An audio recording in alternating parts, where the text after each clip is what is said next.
When you went over to ONE FC, like, how do they pay over there? They pay good. Is it comparable to the UFC? Is it better? Everybody's contract's different. Everybody's contract's different. I'm happy. I'm very happy where I'm getting, but everybody's totally different. Do you I don't like arguing, right? I don't like I remember when I fought what was it? Like I remember when I fought Chris Carriasso, I made I don't know. Let's say I made $150,000, right? And then I'll fight the next challenger, Kyoji Horiguchi, I would make less money, right? And I'm like, how the fuck is this? Because you always get your show and your win. Excuse me. Your show and win, right? Right. Your show might be $150K, and your win's $50,000 bonus. Typically, it goes up by escalator of $3,000, $10,000, $15,000. It all depends, right? But then when I fought Chris Carriasso, I made let's say $150,000, and then when I fought Kyoji Horiguchi, I made less. Even though the pay it went up, I still made less money. Why? Right? I don't know why. Right? Because I didn't get pay-per-view points at the time. Right? And so I was like, I remember telling Sean, I was like, hey Sean, can I just fight that guy again? Because I made more money fighting Chris Carriasso than if I fought Kyoji Horiguchi. And he goes, no, you can't do that. Da, da, da, da. But did he say? Why? I don't understand why you're making less when you're winning. I don't know. I think it was probably because pay-per-view points, bonus. I have no idea. Right? But I didn't get pay-per-view points.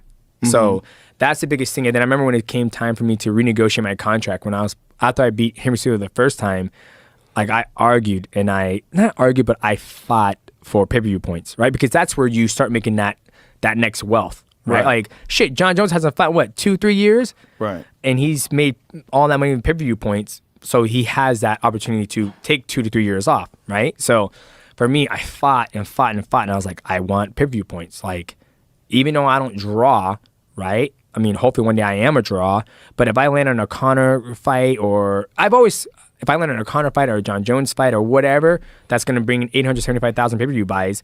If you make $350K and then the pay-per-view structure is $0 to $200, $0, $2 to $4, $1, $4 to $6, $1.50, then $6 to $8, $2. You add all that up, you're walking out with a $2 million paycheck, right? So you do that. If I would have had, pay-per-view points on 11 consecutive title defense, you do the fucking math. I would be way well off. So, yeah. So did you get it? No, I got it on one fight, and it's when I fought Henry Cejudo the second time. But I felt like they gave that to me after I fought Ray Borg.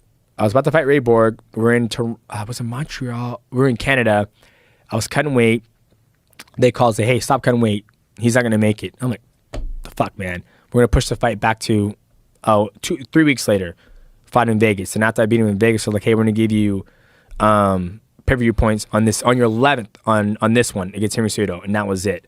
So I was always at a ceiling, but I don't like that back and forth. I don't like the tension. I don't like the tension. I don't like the negotiation. It's like, hey, this is what I want. This is what I think I'm worth. How can we get here, right? There was never any transparency. Just chill and talk in a non-hostile environment. That makes sense. And how is the difference between the way they treat you at ONE FC? It's great. We talk. We like. For us to have that conversation about the Rodtang fight is how it should be. It should be like a marriage, right? It should be like, hey, we want you to fight Rodtang for the world title. And I'm like, you know what? I appreciate that, but I think that's deserved for somebody else who has worked his whole life to get that opportunity, right? Okay, well, what did you have in mind? I was like, well, I would love to fight him. Let's do Muay Thai. I feel like that dialect should be going, but obviously we never got to that point when I was in, the UFC, so.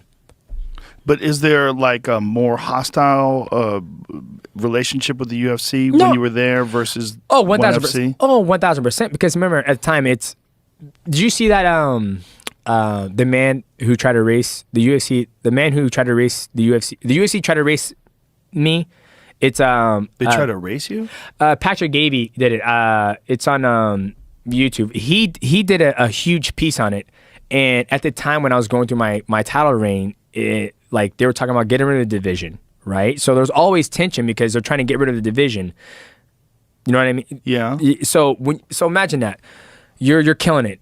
You're fucking just destroying everybody in the division, and next thing you know, the CEO or the boss who goes, "I'm gonna get rid of that fucking division because it's not bringing any money." How do you think it's gonna make you feel?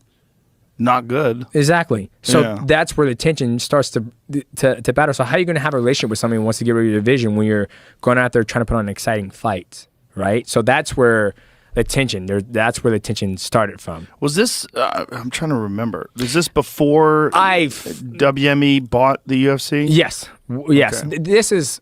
I totally forgot about all this until this guy did it, and I sat there and watched. And I'm like, holy shit! I forgot about that. Like I forgot about all the things that was said on public.